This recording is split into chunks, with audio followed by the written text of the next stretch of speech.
of my toilet hanging a clock. The porcelain was wet. I slipped, hit my head on the edge of the sink, and when I came to, I had a revelation. A vision. A picture in my head. A picture of this. This is what makes time travel possible.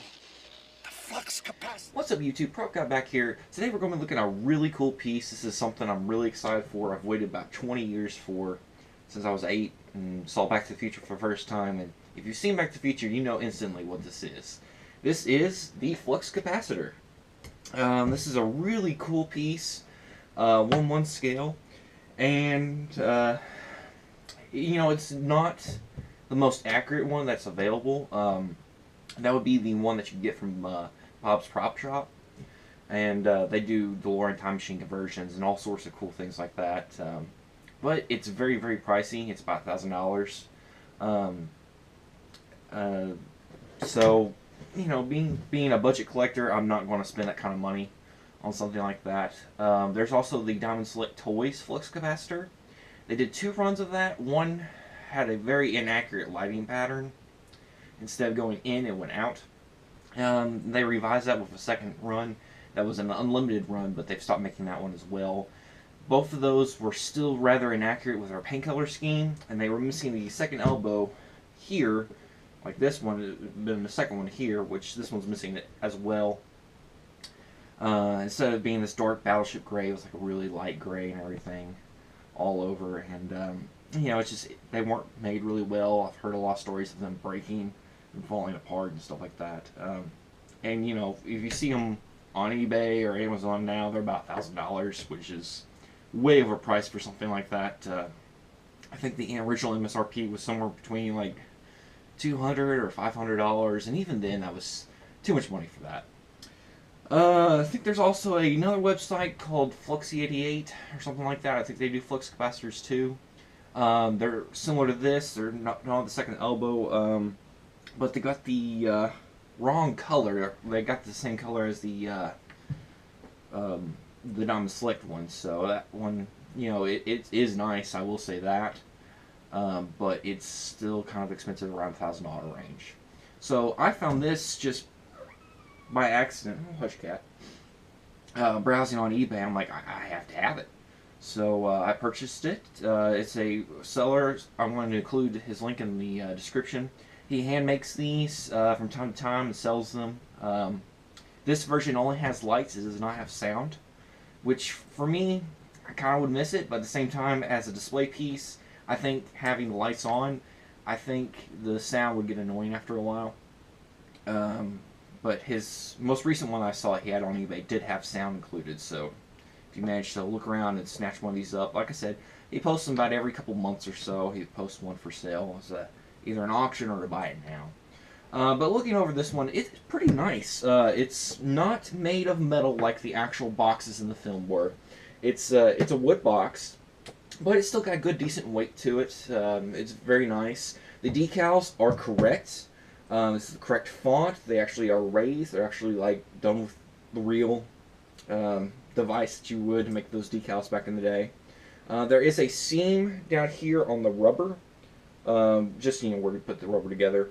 I kind of wish that was kind of close up. At the same time, it kind of neat, gives you that homemade feel. The latches on the side are very nice. They just spring open like that, and then you can open the casing. You see the inside of the rubber seal, and you can see on all detail the capacitors. Now, obviously, these are reproduction capacitors. They're not the original vintage parts. There's a little bit of excess gluing here. Not that big of a deal. The spark plugs are nice. Good coloring on those. The labels are really nice on the original 40s capacitors. The light diodes are really good. The blocks underneath, the acrylic blocks, are really good too. And there's not just lights for the fluxing tubes. There's also a center light here, and one on each corner, which is really nice. It's got a special feature when we get to that. Hinges are pretty good, and it just closes up like that. You just throw it back together. On the back, there is a plastic plate here. It says danger. Flux capacitor, 1.21 gigawatts. Just kind of a neat little nod there. This actually runs on a 9-volt battery, so it's really good if you just want to have it on your desk or throw it in a Delorean or any other car. You don't have to worry about a power source. You just swap out the 9-volt battery whenever you need to.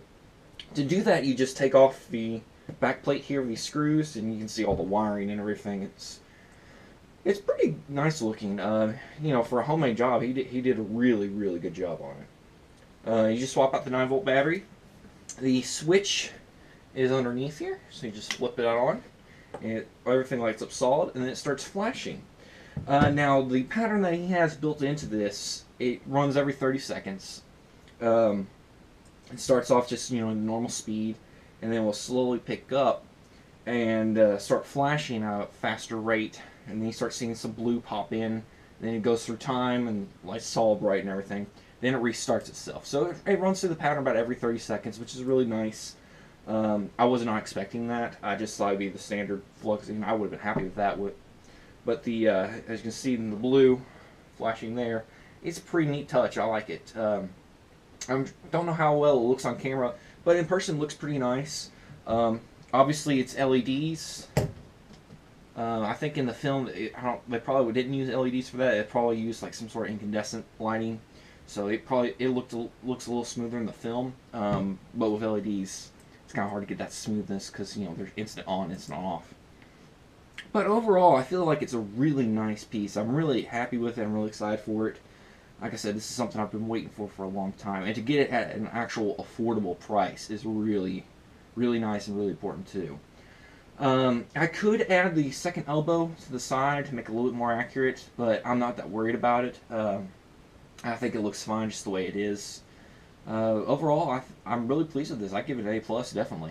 If you're in the market for a flux capacitor, you're just a fan, or you just want one for your DeLorean or what have you, I definitely would recommend this one. I would check it out. It looks pretty good, and I don't really have any complaints with it. So until next time.